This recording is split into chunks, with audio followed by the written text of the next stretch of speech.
کاری خودتان را ایجاد کنید. کسانی که ذهنشان به طرزی ارزشمند استفاده می کنند، طبق مشاهدات به ندرت در عادات کاریشان تصادفی عمل می کنند. این مسئله است که اغلب نادیده گرفته شده است. رابرت کارو، زیستشناس برنده جایزه پولیتزر را در نظر بگیرید. همانطور که در مقاله‌ای در سال 2009 مطرح شد، هر اینچ از دفتر کار او در نیویورک با قوانینی اداره می شود. قفسه کتاب‌هایش، نحوه دسته‌بندی دفاتر یادداشتش، تابلوهای روی دیوار و حتی لباسی که در دفترش می پوشد، همه چیز بر اساس یک روال مشخص است که بر اساس شغلش کمی متنوع است. او توضیح داد: من خودم را برای سازمان یافته بودن آموزش دادم. چارلز داروین در طول دوره‌ای که کتاب خاستگاه گونه‌ها را تکمیل می‌کرد، ساختار سختگیرانه مشابهی را برای زندگی کاریش داشت. همانطور که پسرش فرانسیس بعدها تعریف می‌کرد، او ساعت 7 برای پیاده‌روی کوتاه برمی‌خاست. پس از آن به تنهایی صبحانه می‌خورد و از ساعت 8 تا 9:30 سراغ مطالعاتش می‌رفت. بعد 1 ساعت بعد به خواندن نامه‌های روز قبل اختصاص داشت. پس از آن از ساعت 10:30 تا بعد از ظهر دوباره به سراغ مطالعه‌اش باز می‌گشت. سپس در این حال که در مسیری از گلخانه تا اطراف ملکش پیاده‌روی می‌کرد، در مورد عقاید چالش برانگیزش نیز فکر می‌کرد. او تا زمانی که از فکر کردن متقاعد می‌شد پیاده‌روی می‌کرد و سپس پایان روز کاریش را اعلام می‌کرد. میسون کوری که نیمی از 1 دهه را صرف فهرست کردن عادات متفکران و نویسندگان معروف کرده است و من 2 نمونه قبل را از او آموخته بودم، این گرایش به طبقه بندی را به صورت زیر خلاصه کرده است. باور پرطرفداری وجود دارد که هنرمندان از طریق الهام کار می‌کنند. موفقیت‌های ناگهانی و غیرمنتظره یا خوششانسی از جایی نامعلوم می‌آید. اما امیدوارم کار من روشن کند که منتظر الهام ماندن برای کسب موفقیت ناگهانی برنامه بسیار وحشتناکی است. در حقیقت شاید تنها و بهترین توصیه‌ام به هر کسی که تلاش می‌کند کار خلاقانه انجام دهد این باشد که الهام را نادیده بگیرد. دیوید بروکس در مورد این موضوع در متنی از روزنامه نیویورک تایمز این واقعیت را بی‌پرده‌تر بیان می‌کند: ذهن‌های بسیار خلاق مانند هنرمندان فکر می‌کنند، اما مانند حسابداران کار می‌کنند.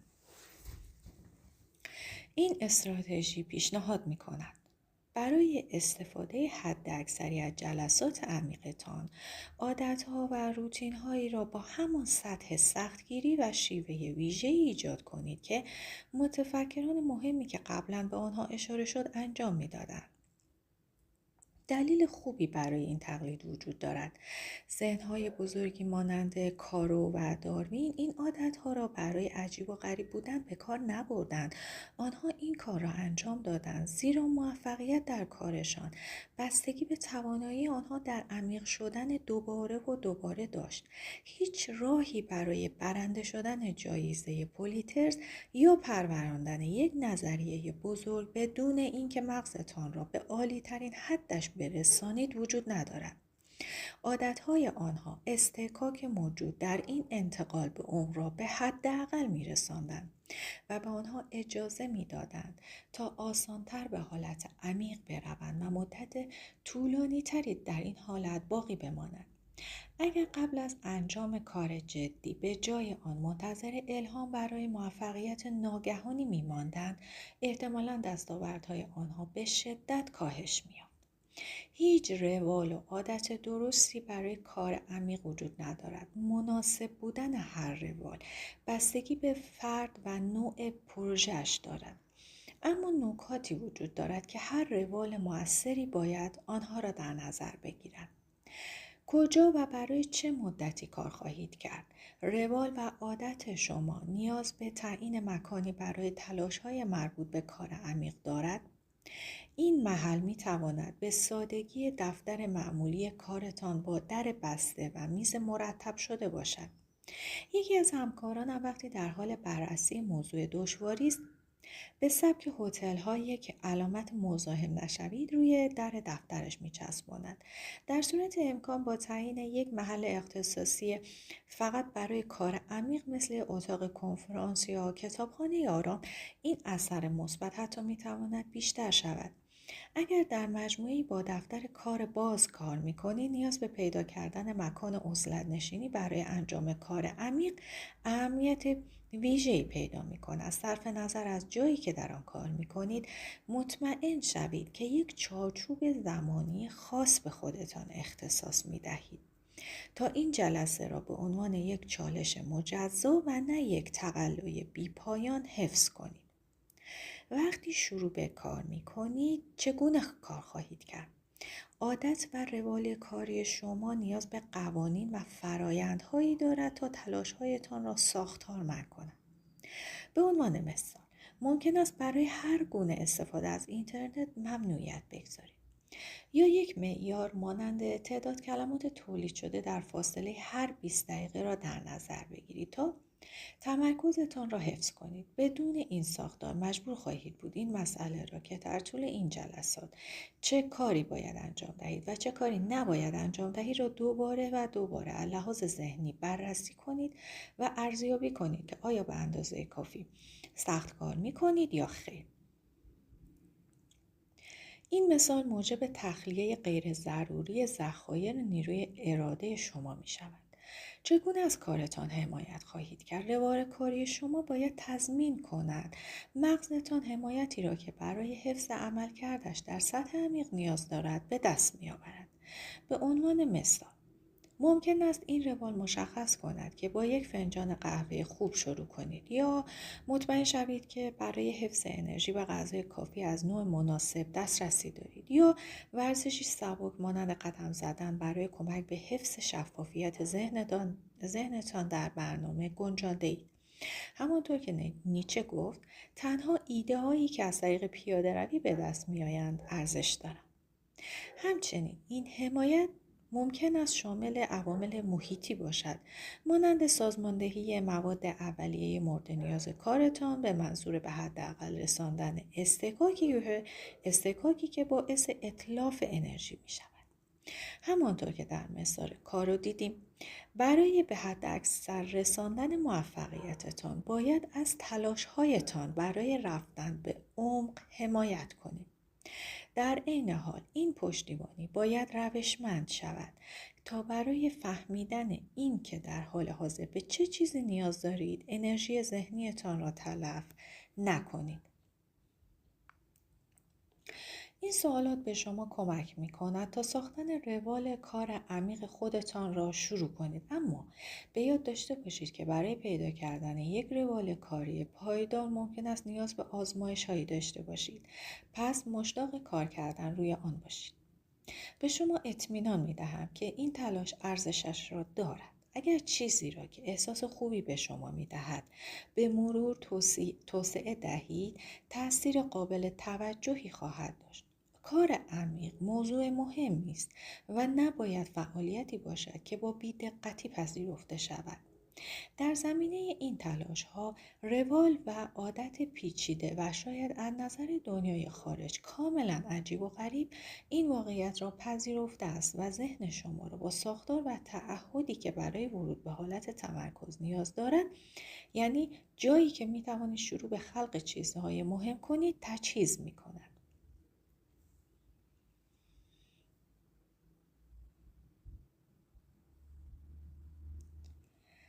حرکت بزرگ انجام دهید.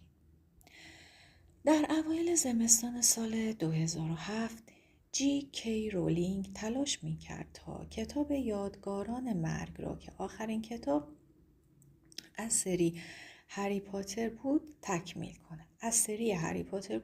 کند. فشار زیادی روی او بود، زیرا که این کتاب باید بین 6 کتاب قبلی به گونه‌ای که ارتباط برقرار می‌کرد رضایت صدها میلیون طرفدار این مجموعه را جلب کند. رولینگ نیاز به انجام کار عمیق داشت تا این طرفداران را راضی کند، اما متوجه شد که رسیدن به تمرکز بی‌وقفه در دفتر کارش در ادینبورگ اسکاتلند به طور فزاینده‌ای دشوار شده است. وی در مصاحبه گفت زمانی که نوشتن کتاب یادگاران مرگ را به پایان می‌رساندم، روزی پیش آمد که فردی برای پاک کردن پنجره ها اومد. بچه‌ها در منزل بودند و از سگ‌ها هم پارس می‌کردند. سر و صدای خیلی زیادی بود. بنابراین تصمیم گرفت کاری غیر معمولی انجام دهد که ساختار فکریش را به جایی که نیاز داشت منتقل کند.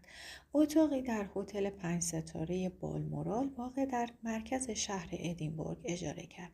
او گفت به این هتل رفتم زیرا هتل زیبایی است، اما قصد نداشتم در آنجا بمانم. اما روز اول نویسندگی خوب پیش رفت، بنابراین دوباره برگشتم و آخرین کتاب هری پاتر را در اینجا به پایان رساندم. با توجه به آنچه گفته شد تعجب آور نیست که رولینگ تا پایان کتابش آنجا ماند.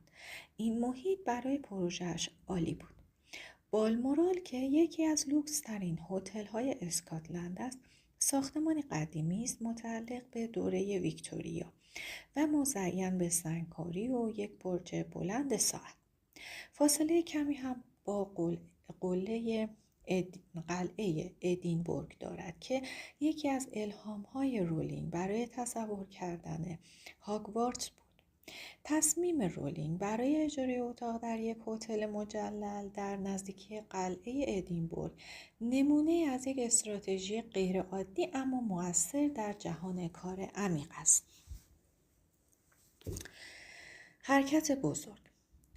مفهوم ساده است. با استفاده از یک تغییر بنیادین در محیط عادیتان که ممکن است با سرمایه گذاری قابل توجهی در تلاش و همراه با پول باشد و با هدف حمایت از یک کار عمیق، اهمیت درک وظیفه را افزایش می دهید. این افزایش اهمیت غریزه ذهن شما را برای به تعبیر انداختن کاهش می دهد و تزریق انگیزه و انرژی صورت می گیرد.